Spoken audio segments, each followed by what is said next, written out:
ಹಾಸನದಲ್ಲಿ ಗಣೇಶ ಮೆರವಣಿಗೆ ವೇಳೆ ಟ್ರಕ್ ಹರಿದು 9 ಮಂದಿ ಮೃತಪಟ್ಟ ಪ್ರಕರಣ.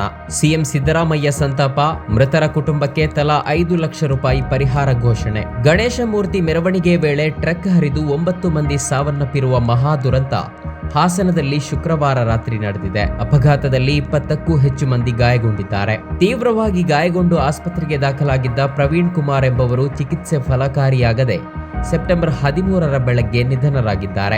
ಈ ಮೂಲಕ ಘಟನೆಯಲ್ಲಿ ಗಾಯಗೊಂಡವರ ಸಂಖ್ಯೆ 9ಕ್ಕೇರಿದೆ. ಪ್ರವೀಣ್ ಕುಮಾರ್ ಅವರು ಬಳ್ಳಾರಿಯವರು ಎಂದು ತಿಳಿದು ಬಂದಿದೆ. ಹಲವರ ಸ್ಥಿತಿ ಗಂಭೀರವಾಗಿದ್ದು ಆಸ್ಪತ್ರೆಯಲ್ಲಿ ಚಿಕಿತ್ಸೆ ನೀಡಲಾಗುತ್ತಿದೆ. ಘಟನೆಯಲ್ಲಿ 6 ಮಂದಿ ಗ್ರಾಮಸ್ಥರು ಮತ್ತು 3 ಇಂಜಿನಿಯರಿಂಗ್ ವಿದ್ಯಾರ್ಥಿಗಳು ಸಾವನ್ನಪ್ಪಿದ್ದಾರೆ ಎಂದು ದಕ್ಷಿಣ ವಲಯದ ಐಜಿಪಿ ಎಂಬಿ ಬೋರಲಿಂಗಯ್ಯ ಹೇಳಿದ್ದಾರೆ. ದುರಂತಕ್ಕೆ CM Siddaramaiah, HD Deve Gowda, DCM DK Shivakumar, ಕೇಂದ್ರ ಸಚಿವ ಎಚ್ಡಿ ಕುಮಾರಸ್ವಾಮಿ ಸೇರಿದಂತೆ ಹಲವಾರು ರಾಜಕೀಯ ಮುಖಂಡರು ಸಂತಾಪ ಸೂಚಿಸಿದ್ದಾರೆ. ಮೃತರ ಕುಟುಂಬಕ್ಕೆ ಸಿಎಂ ಪರಿಹಾರ ಘೋಷಣೆ ಮಾಡಿದ್ದಾರೆ.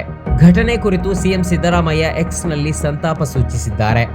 ಹಾಸನದಲ್ಲಿ ಗಣೇಶ ವಿಸರ್ಜನೆಗಾಗಿ ಮೆರವಣಿಗೆಯಲ್ಲಿ ತೆರಳುತ್ತಿದ್ದವರ ಮೇಲೆ ಲಾರಿ ಹರಿದು ಹಲವರು ಸಾವಿಗೀಡಾಗಿದ್ದು ಸುಮಾರು 20ಕ್ಕೂ ಹೆಚ್ಚು ಮಂದಿ ಗಂಭೀರ ಗಾಯಗೊಂಡ ಸುದ್ದಿ ತಿಳಿದು ಅತೀವ ದುಃಖವಾಗಿದೆ.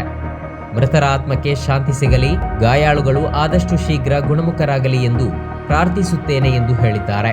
ಮೃತರ ಕುಟುಂಬಗಳಿಗೆ ಸರ್ಕಾರದ ವತಿಯಿಂದ ತಲಾ 5 ಲಕ್ಷ ರೂಪಾಯಿ ಪರಿಹಾರ ನೀಡಲಾಗುವುದು. ಘಟನೆಯಲ್ಲಿ ಗಾಯಗೊಂಡವರ ಚಿಕಿತ್ಸೆಯ ವೆಚ್ಚವನ್ನ ಸರ್ಕಾರವೇ ಭರಿಸುತ್ತೆ. ಇದು ಅತ್ಯಂತ ನೋವಿನ ಘಳಿಗೆ.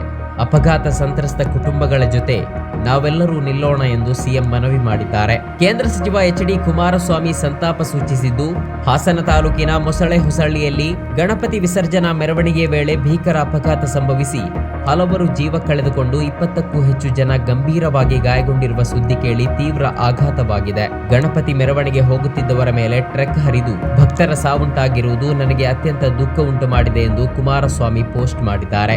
ಬೈಕ್ ಅಡ್ಡ ಬಂದಿದ್ದೇ ಹಾಸನ ದುರಂತಕ್ಕೆ ಕಾರಣ. ಪ್ರತಿ ವರ್ಷದಂತೆ ಈ ಬಾರಿಯೂ ಮೊಸಳೆ ಹೊಸಹಳ್ಳಿ ಗ್ರಾಮದಲ್ಲಿ ಗಣೇಶ ಉತ್ಸವ ಮೆರವಣಿಗೆ ನಡೆಯಿತು.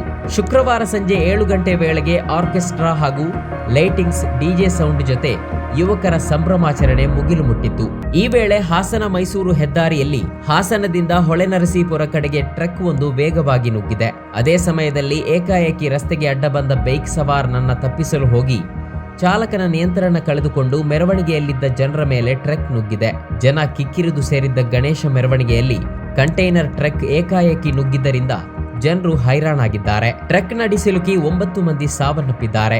25ಕ್ಕೂ ಹೆಚ್ಚು ಮಂದಿ ಗಂಭೀರ ಗಾಯಗೊಂಡಿದ್ದಾರೆ. ಕ್ಯಾಂಟರ್ಗೆ ಡಿಕ್ಕಿ ಹೊಡೆದಿದ್ದ ಬೈಕ್ ಚಾಲಕ ಕೂಡ ಸ್ಥಳದಲ್ಲೇ ಮೃತಪಟ್ಟಿದ್ದಾನೆ. ಸ್ಥಳೀಯರು ಹಾಗೂ ಪೊಲೀಸರು ಆಂಬ್ಯುಲೆನ್ಸ್ ಕರೆಸಿ ಗಾಯಾಳುಗಳನ್ನ ಕೂಡಲೇ ಸ್ಥಳೀಯ ಆಸ್ಪತ್ರೆ ಹಾಗೂ ಜಿಲ್ಲಾಸ್ಪತ್ರೆಗೆ ಸಾಗಿಸಿದ್ದಾರೆ. ಮಾಹಿತಿ ಪ್ರಕಾರ 5 ಸ್ಥಳದಲ್ಲೇ ಮೃತಪಟ್ಟಿದ್ದಾರೆ. ತೀವ್ರ ಗಾಯಗೊಂಡಿದ್ದ 4 ಆಸ್ಪತ್ರೆಯಲ್ಲಿ ಚಿಕಿತ್ಸೆ ಫಲಿಸದೆ ಸಾವನ್ನಪ್ಪಿದ್ದಾರೆ. ಕೆಲವರ ಸ್ಥಿತಿ ಚಿಂತಾಜನಕವಾಗಿದ್ದು ಚಿಕಿತ್ಸೆ ಮುಂದುವರೆದಿದೆ. ದುರಂತಕ್ಕೆ ಬೈಕ್ ಸವಾರ ಬೇಕಾಬಿಟ್ಟಿ ಅಡ್ಡ ಬಂದಿದ್ದು ಹಾಗೂ ಟ್ರಕ್ ಚಾಲಕನ ನಿರ್ಲಕ್ಷ್ಯವೇ ಕಾರಣ ಎನ್ನಲಾಗಿದೆ. ಸಿಟ್ಟಿಗೆದ್ದ ಸ್ಥಳೀಯರು ಚಾಲಕ ಭುವನೇಶ್ಗೆ ಹಿಗ್ಗಾಮುಗ್ಗಾ ಥಳಿಸಿದ್ದಾರೆ. ಅಪಘಾತ ಮಾಡಿದ ವಾಹನ ಮಹಾರಾಷ್ಟ್ರ ನೋಂದಣಿ ಮಾಡಿದ್ದು, ಚಾಲಕ ಹೊಳೆನರಸೀಪುರ ತಾಲೂಕಿನ ಕಟ್ಟೆಬೆಳಗುಳಿ ಗ್ರಾಮದ ಭುವನೇಶ್ ಕೂಡ ಗಾಯಗೊಂಡಿದ್ದಾನೆ. ಸದ್ಯ ಪೊಲೀಸರು ಪ್ರಕರಣ ದಾಖಲಿಸಿಕೊಂಡು ಮುಂದಿನ ತನಿಖೆ ಕೈಗೊಂಡಿದ್ದಾರೆ. ಈ ದುರ್ಘಟನೆಗೆ ಚಾಲಕನ ಅತಿವೇಗ ಮತ್ತು ಅಜಾಗರೂಕತೆಯೇ ಕಾರಣ ಎಂದು ಪ್ರಾಥಮಿಕ ತನಿಖೆಯಿಂದ ತಿಳಿದು ಬಂದಿದೆ. ಘಟನೆಯಲ್ಲಿ ಮೃತಪಟ್ಟವರ ವಿವರ ಹೀಗಿದೆ. ಪ್ರವೀಣ್ ಕುಮಾರ್ ಅಂತಿಮ ಬಿಇ ವಿದ್ಯಾರ್ಥಿ, ಬಳ್ಳಾರಿ. ರಾಜೇಶ್ ಪಿನ್ಮೂರ್ತಿ 17 ವರ್ಷ, ಕೆಬಿ ಪಾಳ್ಯ, ಹಳೆಕೋಟೆ ಹೋಬಳಿ, ಹೊಳೆನರಸೀಪುರ ತಾಲೂಕು. ಈಶ್ವರ ಬಿನ್ ರವಿಕುಮಾರ 17 ವರ್ಷ, ಡನಾಯಕನಹಳ್ಳಿ ಕೊಪ್ಪಲು, ಹೊಳೆನರಸೀಪುರ ತಾಲೂಕು. ಗೋಕುಲ ಬಿನ್ ಸಂಪತ್ ಕುಮಾರ್ 17 ವರ್ಷ, ಮುತ್ತಿಗೆ ಹಿರಳ್ಳಿ ಗ್ರಾಮ, ಹೊಳೆನರಸೀಪುರ ತಾಲೂಕು. ಕುಮಾರ ಬಿನ್ ತಿಮ್ಮಯ್ಯ 25 ವರ್ಷ, ಕಬ್ಬಿನಹಳ್ಳಿ ಗ್ರಾಮ, ಹಳೆಕೋಟೆ ಹೋಬಳಿ, ಹೊಳೆನರಸೀಪುರ ತಾಲೂಕು. ಪ್ರವೀಣ ಬಿನ್ ಹನುಮಯ್ಯ 25 ವರ್ಷ, ಕಬ್ಬಿನಹಳ್ಳಿ ಗ್ರಾಮ, ಹಳೆಕೋಟೆ ಹೋಬಳಿ, ಹೊಳೆನರಸೀಪುರ ತಾಲೂಕು. ಮಿಥುನ್ ಬಿನ್ ವಿಜಯ್ 23 ವರ್ಷ, ಹೊಸದುರ್ಗ ತಾಲೂಕು, ಚಿತ್ರದುರ್ಗ ಜಿಲ್ಲೆ. ಸುರೇಶ ಬಿನ್ ರಮೇಶ ಬಿಇ ವಿದ್ಯಾರ್ಥಿ, ಮಣೇನಹಳ್ಳಿ ಮರ್ಲೆ ಗ್ರಾಮ, ಚಿಕ್ಕಮಗಳೂರು ಜಿಲ್ಲೆ. ಪ್ರಭಾಕರ್ 55 ವರ್ಷ, ಬಂಟರಹಳ್ಳಿ, ಹಾಸನ ತಾಲೂಕು.